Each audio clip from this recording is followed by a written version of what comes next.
உலகத்துல மிகப்பெரிய தங்கச்சுரங்கம் எங்க இருக்குன்னு சொல்லிட்டோம்னா, ஒவ்வொருத்தரும் ஒவ்வொரு நாட்டுல சொல்லுவோம். ஆனா அன்னைக்கு வந்து பார்த்தீங்கன்னா, கிட்டத்தட்ட இந்த உலகத்துல 2025 இதுலேருந்து 700 வருஷம் முன்னாடி ஒரு மிகப்பெரிய தங்கத்த பூர்வீகமா கொண்ட ஒரு ஆப்பிரிக்கா மன்னன் வாழ்ந்துக்கிறாங்க. அவரோட பேர் வந்து என்னன்னு சொல்லிட்டோம்னா, மான்சா முசா. திணையில கிடந்தவனுக்கு திடீர்னு வந்துச்சாம் கல்யாணம் அப்படிங்கிற மாரி அவர் திடீர்னு தான் ராஜா ஆனாரு. என்னன்னு சொல்லி கேட்டோம்னா, அந்த மான்சா முசாவுடைய நாட்டுல ஒரு ராஜா இருக்கிறாரு. ஒரு ராஜா என்ன பண்றாரு, உலகத்தோட எல்லைய நான் பார்க்கணும்னு சொல்லிட்டு கடல் வழியா இருக்கிற ஆளுங்கள ஒரு 400 கப்பல் அனுப்பி விடுறாரு. போனவன் யாருமே தெரிய மாட்டான், ஒருத்தன் மட்டும் தெரிய மாட்டான். ஐயா நாங்கலாம் போனோம், எங்களால வந்து கண்டுபிடிக்க முடியலன்ட்டு. ராஜா என்ன பண்றாரு, நீங்களாம் வேலைக்கு ஆக மாட்டீங்க, நான் போய் பார்த்துறேன் பாருங்கன்னு சொல்லிட்டு இவர் கிளம்புறாரு. கிளம்பும்போது தான் போயிட்டு ரிட்டர்ன் வரும்போது தனக்கு நம்பிக்கையான ஒரு ராஜா வேணும்.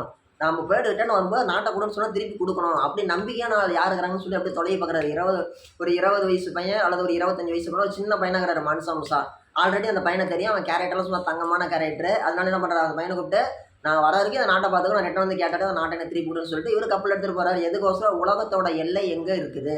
இன்னைக்கு தான் நம்ம எல்லாம் உலகம் உருண்டை இருக்குன்னு நம்புறோம். ஆனா அன்னைக்கு வந்து பார்த்தீங்கன்னா உலகம் வந்து தட்டையா தான் இருக்கும். இந்த கடல் தண்ணியெல்லாம் போய் அருவி மாதிரி ஒரு இடத்துல கொட்டும். அங்க இறங்கி போனோம்னா உலகத்தோட மூளை எங்க இருக்குது, அங்க என்ன இருக்குன்னு நம்ம தெரிஞ்சுக்கணும்னு சொல்லி ஆசைப்பட்டுட்டு போறாரு. அவரு ஒரு குறிப்பிட்ட படையை கூட்டிட்டு கிளம்புறாரு. அப்படி போன மனுஷன் திரும்ப கடைசி வரைக்கும் வரவே இல்லை. மான்சா முசா ஆட்சி செஞ்சாரு. அவர் 25 வருஷம் ஆட்சி செஞ்சு மண்டையை போட்டாட்டி அவங்க பையன் ஆட்சி செஞ்சாரு. இப்படிதான் வந்து அவங்க கதை அப்படின்றது இருந்துச்சு. திண்ணையில கிடந்தவனுக்கு திடீர்னு நடந்துச்சா கல்யாணங்கிற மாதிரி நாட்டுல சாதாரணமா இருந்த பையனை கூப்பிட்டு ராஜாவாக்கிட்டு ஒருத்தர் போய் போனவரை ரிட்டர்ன் வரவே இல்லை.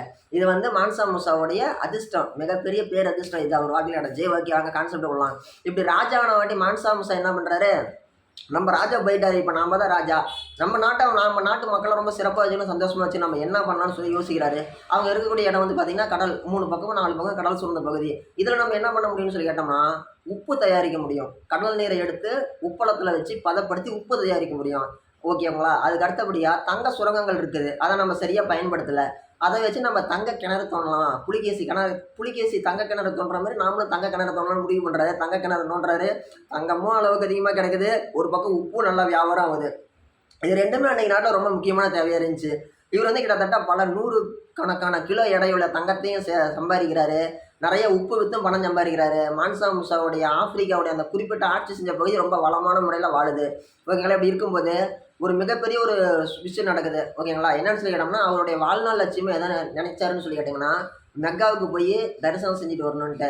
இவர் என்ன பண்ணுறாரு, மெக்காவுக்கு கிளம்பி போகிறாரு. போகும்போது கிட்டத்தட்ட கணக்கே இல்லாத குதிரைகளை கூட்டிகிட்டு, ஒட்டகங்களில் கூட்டிகிட்டு போகிறாரு, குதிரைகளை கூட்டிகிட்டு போகிறாரு. என்ன காரணம் சொல்லி கேட்டிங்கன்னா, இவர் மிகப்பெரிய ராஜா, கணக்கே இல்லாத அளவுக்கு தங்கம் இருக்குது. இவர் போகிற வழியில் இவரை என்டர்டெயின் பண்ணுறதுக்கு ஒரு குரூப்பு, சமையல் செய்கிறதுக்கு ஒரு குரூப்பு, உடம்பு சரியில்லைன்னா பார்த்துக்கிறதுக்கு ஒரு குரூப்பு, டென்ட்டு போகிறதுக்கு ஒரு குரூப்பு, இவங்க எல்லாரையும் கணக்கெடுக்கிறதுக்கு ஒரு குரூப்புன்னு கிட்டத்தட்ட ஒரு பெரிய குரூப்பே கூட்டு போயிருக்கிறாரு. இப்போ இன்றைக்கி வந்து ஒரு உதாரணம் சொல்கிறேன்னா, இன்றைக்கி இருக்கிற டோல்கேட்டுன்னு வச்சுக்கோங்களேன். ஒரு டோல்கேட்டில் இவர் போகிற ஒட்டகம் போணுச்சுன்னா இவர் கீவில் இருக்கிற கடைசி ஒட்டகம் போகிறதுக்கு 3 நாள் ஆகுமா.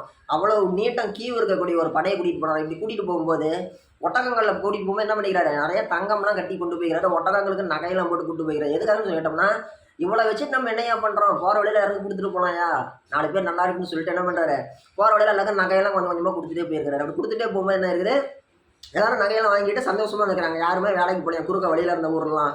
அப்படி வேலைக்கு போகாமல் இருக்கும்போது எக்கானமி அப்படிங்கிறது பாதிக்கப்படலைங்களா. அப்போ எல்லாரும் வேலைக்கு போயிட்டு இருந்தால் தான் அதுக்கான ஒரு வருமானம் அப்படிங்கிறது நாட்டுக்கு போயும் அரசுக்கு வரிங்கிறது போகும். எல்லாருமே வீட்டிலே இருந்துட்டாங்கன்னா அரசாங்கம் வந்து இயங்காமல் ஃபங்க்ஷன் ஆகாமல் ஸ்டக் ஆயிரும், அப்படியே நின்று போயிடும். அந்த மாதிரிலாம் நடந்துட்டு ஒரு சில நாடுகளில் குட்டி தேசங்களில் இப்படி ஒரு இந்த மாதிரி கொடுத்துட்டே போகிறாரு அப்படிங்கிற விஷயம் வந்து ஒற்றர்கள் மூலிமா போர்ச்சுகீசியர்களுக்கும் டச்சுக்காரர்களுக்கும் பிரிட்டிஷியன்ஸுக்கும் தெரிய வருது. இந்த மாதிரி ஒரு ராஜா இருக்கிறார் நம்ம ஆப்பிரிக்காவில், அவர் என்ன போகிற வழியில் தங்கம்லாம் கொடுத்துட்டு போயிடுறாரு மக்கள்கிட்டன்ட்டு. இவர் வந்து சாமி கும்பிட போயிட்டு ஒரு வருஷத்துல ரிட்டர்ன் வந்துட்டாரு. ரிட்டர்ன் வந்தாட்டி கிட்டத்தட்ட இவர் ஆயுசில் 25 வருஷம் வந்து ராஜாவனாட்டி 25 வருஷம் இருந்திருக்காரு. அப்புறமேட்டு நல்ல முறையில் இயற்கை எழுதியிருக்கிறார், இறந்துட்டாரு. இவர் செத்து போன வாட்டி இவங்க பையன் ஆட்சி அமைச்சிருக்கிறாரு. இவங்க பையன் ஆட்சிக்கு வந்த வாட்டி இந்த வெள்ளைக்காரங்க என்ன பண்ணுறாங்க, மறுபடியும் நாங்கள் வியாபாரம் பண்ணுறோம், நாங்கள் உப்பு வாங்க வந்தோம், நாங்கள் வந்து தங்கம் வாங்க வந்தோம் அப்படின்னு சொல்லிட்டு இந்தியாவில் என்ன வேலையை செஞ்சாங்களோ அதே வேலையை உள்ளடி புகுந்து அவங்க வந்து ஆக்கிரமிப்பு அப்படிங்கிறது முயற்சி பண்ண ஆரம்பிச்சிட்டாங்க. இதுதான் மான்சா முசாவுடைய கதை. மிகப்பெரிய அளவில் எல்லாம் எனக்கு தான் அப்படின்னு சொல்லி பண்ணாமல் எல்லாத்துக்குமே கொடுத்துட்டு போய்க்கிறாரு.